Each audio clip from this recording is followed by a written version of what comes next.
Assalamualaikum, selamat siang. Perkenalkan, saya Rizky, praktisi ekspor, pemerhati ekspor, entusias ekspor, ingin berbagi dengan teman-teman semua terkait dunia ekspor. Saat ini telah bergabung bersama kita di ujung sana, Bu Lydia. Beliau adalah pengusaha kopi asal Surabaya. Kali ini Ya, saya akan mengupas tuntas sukses story dari pengusaha kita yang satu ini. Apa kabar Bu Lydia? baik Pak Rizky. Terima kasih atas kesempatan yang yang diberikan ya Pak ya. Ya, Bapak gimana kabar? Gimana kabar Pak? Alhamdulillah baik. Bu, Oke, langsung saja. sama-sama. Ini Ya, tempat produksinya di Surabaya itu PIRT atau MD, Bu? kita masih PIRT Pak. PIRT Pak. Masih dalam proses pengajuan untuk bisa BPOM ya. Gitu. Masih PIRT. Jadi kita Jadi masih kalau izin PIRT kan kerja. masih boleh menyatu sama rumah. Kalau yang MD kan harus terpisah dengan rumah, Bu ya. Iya, tapi terakhir kali yang setahu saya informasi yang saya dapat ya Pak ya, Hmm? MD atau BPOM MD itu jadi satu dengan rumah asal enggak apa-apa, tapi asal ruang produksinya sudah terpisah dari rumah tangga. Oh, Artinya oke. ruang sendiri. Meskipun meskipun misalnya ada satu ruangan yang kosong khusus untuk produksi itu masih boleh gitu. Masih Asal boleh. tidak maksudnya kan nggak tercampur oh jadi satu sama ruang tamu lah jadi apa jadi satu di apa di ruang keluarga dan lain sebagainya itu yang poin pentingnya seperti itu Poin gitu pentingnya. katanya. Siap. Iya. Bu, boleh diceritakan mungkin dulu sejarah awalnya kenapa kok yang dipilih itu produksi kopi, kenapa nggak produksi yang barang lain, misalkan semacam rempah atau mungkin snack-snack yang lain. Atau mungkin ada Iya. sukses story behind produk, mungkin Bu, monggo silakan. Iya, baik. Oke, baik. Terima kasih Pak Rizky kesempatannya. Jadi dulu awal-awal saya memulai itu tahun 2017. 2017. 2017 itu saya, iya, 2017 itu saya tuh cuman mempergunakan bahwa Indonesia ini kan kaya akan rempah-rempah ya. Dulu Indonesia dijajah sama Belanda kan juga karena rempah-rempah. Jadi waktu itu kepingin juga main di sana, main di rempah-rempah. Akhirnya saya pernah mencoba ke rempah-rempah termasuk apa ya rempah-rempah seperti cengkeh, blab dan lain sebagainya. Cuman waktu itu saya berpikirnya gini, cengkeh ini sudah ada banyak yang main ya, banyak pemainnya dan memang biasanya harus kuantiti besar dan memang harus bermodal besar gitu kan saya pikir. Nah, pernah mencoba beberapa kali untuk main rempah, ternyata iya nggak bisa. Ini memang harus kalau rempah itu modalnya harus modal besar menurut saya waktu itu ya. Terus akhirnya saya mengerucutkan, ya sudah gini aja lah. Kita itu Indonesia ini kan penghasil kopi ketiga terbesar di Indonesia, di dunia ya. Yang pertama Ya. Brasil, yang kedua Kolombia kalau nggak salah ya, yang ketiga baru Indonesia. Nah, dari situ saya mencoba untuk kenapa kita nggak main kopi aja ya. Kebetulan juga saya punya teman yang dia produksi kopi gitu. Nah, saya pikir, nah ini kenapa nggak dipakai gitu ya? Maksudnya nggak dipakai itu, ini kan satu peluang ya. Kalau dia di pabrik kopi berarti kan saya bisa dapat harganya murah gitu ya. Kemudian bisa saya olah dan saya jual lagi dengan harga yang mungkin lebih lebih kompetitif begitu ya, lebih lebih apa? Lebih untuk retail gitu ya. Nah, akhirnya dari sana itu muncul ide. Pertama waktu itu kopi itu pun saya juga masih umum general. Jadi kopi hijau, maksudnya kopi green bean saya main, kopi roasted juga jual, terus kopi instan saya juga jual. Nah, saya eh, waktu itu karena kan memang masih kerja ikut orang ya, jadi saya pikir eh, channel jualan saya masuknya ke marketplace Pak. Karena itu Marketplace. salah satu channel yang bisa saya garap pas waktu saya masih bekerja ikut orang dari jam 8 sampai jam 5 ya. Jadi ya itu. Pertama ya coba aja taruh aja di apa marketplace gitu ya. Kemudian lama-lama customer itu lebih mengerucut dia mereka lebih suka kopi instan. Kopi instan. Nah, akhirnya saya lebih mengerucut ke kopi instan. Ya sudah, kopi instan ini saya garap karena customer saya lebih suka yang ini. Oke, saya turuti permintaan customer begitu. Seperti itu kira-kira Pak Rizky. Sampai akhirnya ya terus berkembang, saya kembangkan terus. apa packingnya diperbaiki, terus kemasannya diperbaiki, kemudian saya juga bikin value edit dari kopi instannya itu. Seperti itu Pak Rizky kurang lebihnya. Ya. Ya. Untuk dulu awalnya kapasitas produksi berapa dan sekarang mencapai seberapa, Bu? Gitu. Boleh. Oke, kalau dulu itu saya kapasitas produksi awal-awal karena saya juga modalnya tidak besar ya. Waktu itu saya pakai modal kecil aja dulu. Beli waktu itu Beli waktu itu kurang lebih maksimal ya 3 kilo, kemudian untuk saya repack lagi begitu, repack 200 graman begitu. Ya, enggak banyak, itu kapasitas yang awal ya, mungkin sekitar waktu itu masih 1 hari mungkin sekitar cuman 1 hari ya, 1 hari itu paling enggak kapasitas paling cuman 20 bag begitu ya. Oh, lebih. Begitu Pak Rizky, 20 bag. Itu juga menyesuaikan dengan uang juga yang waktu itu ya. Nah, tapi kalau sekarang ini kita sudah ada teman-teman di produksi yang memproduksinya. Itu kurang lebih kita kapasitasnya kalau untuk yang kopi hitam itu kita sehari bisa sekitar 300 bag. 300 bag 200 graman yang seperti ini. Boleh ditunjukkan, Bu? Ini. Kopi hitam. Boleh. Kopi kulit. Ini. Ya. Oke. Kok jadi blur ya? Sebentar-sebentar. Backgroundnya saya ganti aja. Oke. Dulu mesinnya apa impor dari Cina atau ambil lokal aja, Bu? Kita ambil lokal aja sih Pak ya. Nah, Hmm, ini Pak, kurang lebihnya seperti ini. ya, ya. Ini Berarti ini tak sudah ada tim Nah, ini apa namanya tim desain desain produk sendiri ya. Kemasannya sudah cukup bagus. iya, betul. Iya,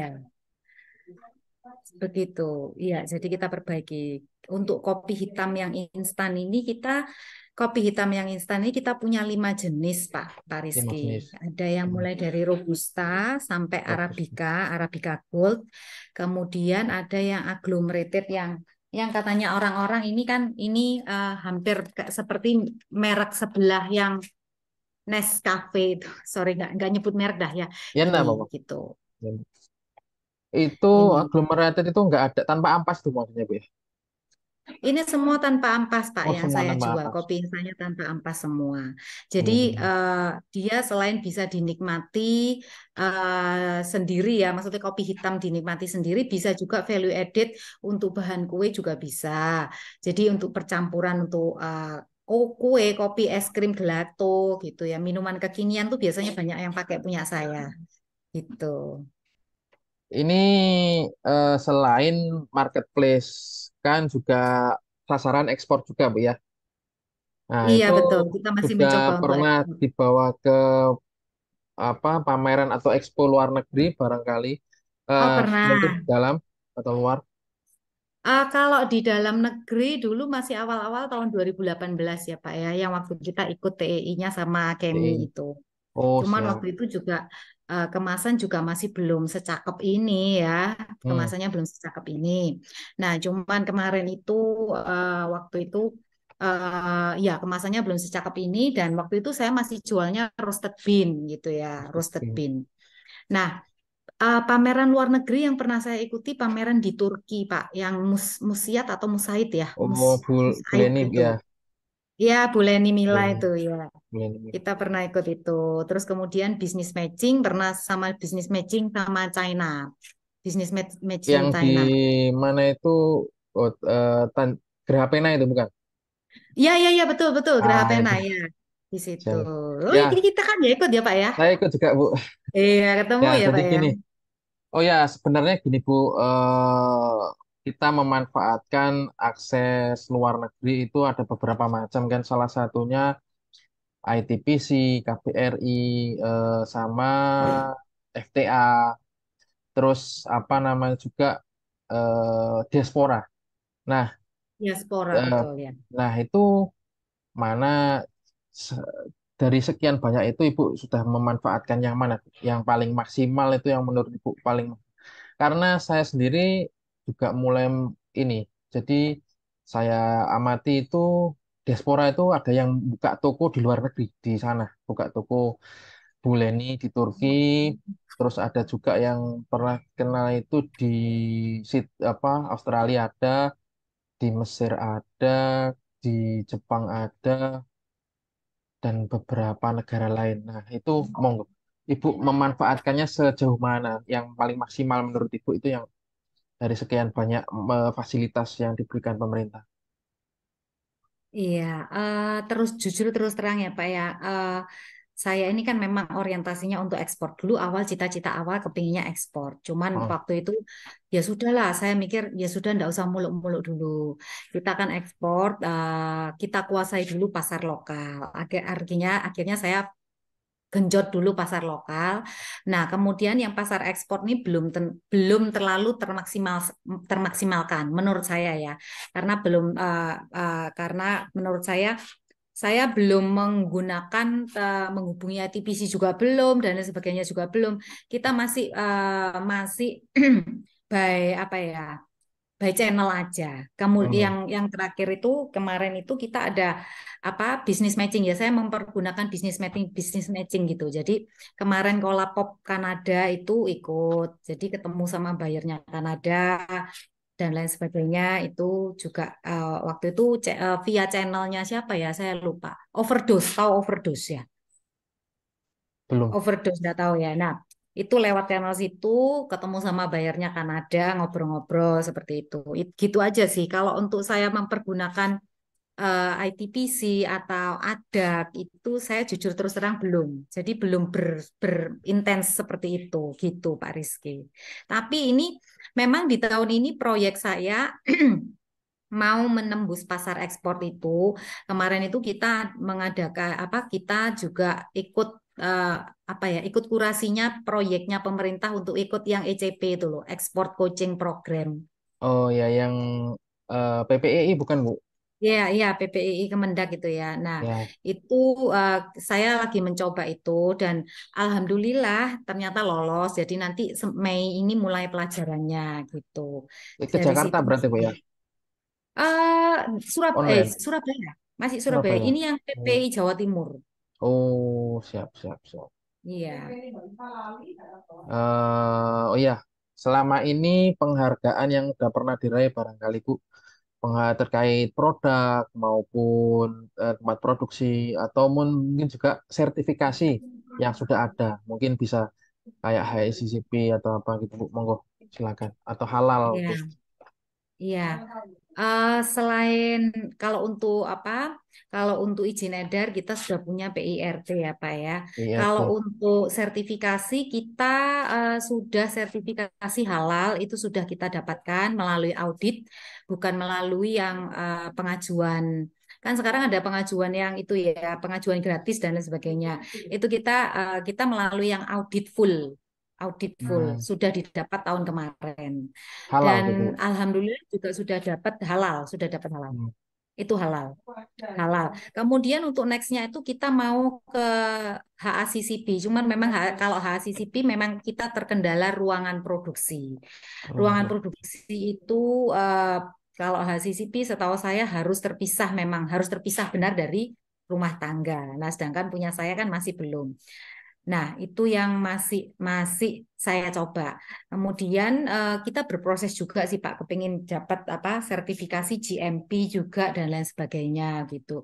Yang ya kita terus perjalanan untuk melengkapi. Kemudian kita juga kemarin itu sudah mendaftarkan merek Pak, mendaftarkan merek Hak merek cipta. Kofiku, Hmm. hak cipta Ada ya. itu ya. Ya, waktu itu difasilitasi oleh Kementerian Koperasi. Ya, sudah dapat tanda daftar mereknya sih, Pak. Cuman masih apa? Biasanya prosesnya kan lama ya, kurang lebih 1 tahun sampai 2 tahun begitu. Iya itu, Ya. gitu Pak Rizky. Untuk profiling mungkin daerah provinsi mana mungkin yang konsumennya itu paling besar Bu? Mungkin apakah DKI Jakarta, Oh Jawa ya, ya. Profiling konsumen kita tuh yang paling banyak itu daerah DKI Jakarta dan Tangerang, Pak. Barat. Oh, Ya, sekalipun kita sebenarnya dari Medan sampai Papua itu kita banyak supply juga. Cuman memang yang paling besar itu DKI Jakarta dan Tangerang. Itu penikmat penikmat kopi kami ya. Entah mereka menikmati secara maksudnya itu ke end user atau ke B2B-nya itu di DKI Jakarta dan Tangerang. Gitu, Pak. Kalau anu Bu, melayani maklon nggak Bu? Maklon bisa. Ya, banyak beberapa Misalkan, yang sudah maklon ke kita, Pak. Ada beberapa hmm, customer kami yang maklon di kita. Kita welcome aja. Bisa. Kita beberapa tahun ini melayani maklon, maklon. siap, siap, siap, siap. Itu nanti pakai mereknya mereka sendiri gitu Bu, ya. Iya, Produksi pakai betul. merek mereka, desainnya Ya, sesuai. tinggal kita yang mensaseti ya, disaseti karena mereka memang waktu itu mintanya memang saset yang eksklusif 2 graman kayak punyanya Nescafe persis itu ya. Hmm, Jadi kalau kayak gitu biasanya kita kasih saset polos ya, kita kasih saset polos ya nanti mereka merkin sendiri. Begitu. ya. Oh, untuk saat ini selain pasar Bu, kendala yang dihadapi mungkin dalam pengembangan bisnisnya apa Bu? Boleh disampaikan? Oke. Kendala yang dihadapi untuk pengembangan bisnis itu eh gini, penetrasi pasar lokal. Jadi Pasar lokal. kalau kita selama ini kan kita itu selama ini pakai marketplace aja ya Pak ya. Nah, waktu dulu itu kan memang memang apa usaha kopi saya ini jalannya juga pas waktu pandemi Pak. Tahun 2020 itu baru jalan karena orang waktu itu kan banyak cari di marketplace gitu kan belanja semua lewat online ya. Jadi kita baru jalannya pas tahun 2020 itu. Nah, sekarang ini memang kita mau merambah ke ke pasar lokal. Cuman memang ada beberapa pasar lokal itu yang apa menerapkan persyaratannya lebih tinggi. Misalnya, oh ya nggak bisa kalau mau masuk di tempat kita retail lokal ya ke retail lokal, kamu harus paling nggak bisa supply misalnya retail lokal yang lainnya berapa banyak, terus sertifikasinya minimal harus apa ada MB gitu ya apa BPOM MD, gitu ya. Bepom. Betul. MD kalau PIRT aja mereka nggak mau. Nah itu yang memang kita masih lagi menembus supaya gimana caranya supaya bisa BPOM MD gitu. Baik, baik. eh Selama ini pemain-pemain kan pemain ekspor itu biasanya yang saya temui sering mainnya yang green bean Bu. Green bean yang Iya betul. merek-merek by apa saset itu masih masih beberapa sih, masih beberapa. Nah, itu tingkat persaingan itu mungkin masih masih luas Bu ya. Maksudnya peluangnya masih besar. Gimana Bu menurut? Peluangnya sangat besar, Pak. Peluangnya sangat besar. Jadi eh, kalau kalau saya sebut merek sebelah ya, Pak ya, biasanya orang-orang kalau yang cari kopi yang seperti ini, kopi instan itu biasanya mereka maunya white label merek mereka sendiri ya. Nah, Hmm, sedangkan kalau mereka cari merek-merek terkenal di sini seperti apa Nescafe dan apa Kapal Api itu kan mereka sudah tidak mau pakai white label, harus pakai mereknya mereka sendiri. Nah, itu sebenarnya celah ceruk pasarnya sangat besar sekali, Pak. Itu kalau memenuhi permintaannya mereka itu kita bisa kewalahan ya eh, karena kita terus terang kalau saya kan masih industri UMKM gitu ya, yang UMKM yang ingin naik kelas begitu ya, Pak ya. Ya, itu. Nah, jadi ceruk pasarnya di situ itu masih besar sekali, memenuhi permintaan luar negeri yang mereka mau white label tapi kopi instan juga. Nah, itu. Gitu. Ini Bu mau tanya terkait bagaimana cara menjaga semangat dari tahun 2017 sampai 2023 sudah 6 tahun Bu ya, sudah 6 tahun. Nah itu bagaimana biar nggak kendur di tengah jalan karena beberapa usaha itu ada yang tutup di tengah jalan dan sebagainya. Bagaimana cara mungkin ada kendala mereka itu ketika mereka pandemi itu pasarnya kurang dan sebagainya. Bagaimana cara mengatasi itu? Justru kopi di pandemi kemarin justru malah laris atau gimana? Kopi di masa pandemi justru malah penjualannya meningkat sekali, Pak. Karena mungkin karena orang banyak di rumah gitu ya, banyak di Hmm, rumah, nothing to do. Jadi mereka ya udah ngopi aja tiap tiap hari gitu ya kan, ya, ya, ya. seperti itu. Kalau saya melihat sih potensinya food and beverage waktu waktu pandemi itu pasarnya sangat luas sekali karena orang di rumah kan, jadi kepinginnya Hmm, makan aja. Ada yang sampai berat badannya naik, yaitu karena mereka banyak makan dan juga minum kopi gitu kan ya. Itu. Nah, terus kiat-kiatnya supaya tetap bertahan itu gini, Pak. Kalau saya tetap saya punya motonya begini. Eh, punya usaha ini ibarat kita naik sepeda. Kalau kita nggak mengayuh, ia akan berhenti dan jatuh ya. Jadi moto saya keep going aja, keep going, tetap berproses apapun yang kita kerjakan itu tetap harus ada proses dan progresnya. Jadi sesedikit apapun itu harus ada proses dan progresnya. Nah, saya sih menganggap bahwa progres di Kofiku ini saya bilang tergolong masih lambat ya. Lambat karena iya, saya waktu itu kan memang menyambi jadi masih masih bekerja ikut orang ya, masih bekerja ikut orang sehingga progres saya ini lambat, tetapi saya tetap berpikir bahwa tetap harus berproses. Misalnya kita harus menetapkan di tujuan awal tahun misalnya ya, penjualan mau harus berapa banyak gitu ya kan kita kilas balik penjualan tahun kemarin oh segini, oh tahun kemarinnya lagi oh kok lebih tinggi. Oke, harus jadi di awal tahun kita harus menetapkan progres untuk penjualan misalnya tahun ini berapa. Itu rencana kerja tetap harus ada. Rencana kerja oke. ke depannya misalnya penjualannya mau target berapa itu harus ada dan kemudian ini melengkapi apa kebutuhan-kebutuhan seperti sertifikasi dan lain sebagainya itu tetap harus diprogres supaya itu yang memacu kita untuk terus oh ini ya kopiku sudah dapat sertifikasi halal loh, ayo kita berarti penjualannya bisa lebih lebih gencar lagi seperti itu kayak gitu Pak. Itu yang apa ya yang membuat spirit kita itu tetap terjaga, kemudian menjaga hubungan baik dengan customer itu sangat penting. Jadi follow up customer dan lain sebagainya itu juga yang membuat kita untuk tetap bertahan gitu. Karena Oke, tambahan lagi juga Pak, karena kita tuh mikirnya gini, kopi ini ya dirintis dari 2017 sampai sekarang ini sudah istilahnya sudah berapa penikmat kopi yang menikmati punyanya kopiku. Kalau aku berhenti, ya apa orang-orang itu nanti nyari kopinya di mana gitu ya. Itu yang ada dalam mindsetnya kita. Jadi itu yang tetap memacu kita untuk tetap terus berproses.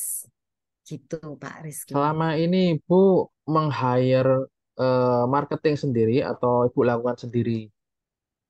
Iya, kebetulan marketing saya ini masih marketingnya marketing online, Pak. Marketingnya marketing Hmm, online, belum ada marketing offline. Nah, ini yang memang kita lagi mencari ya marketing offline, artinya canvassing dan lain sebagainya. hmm, Itu yang memang kita cari.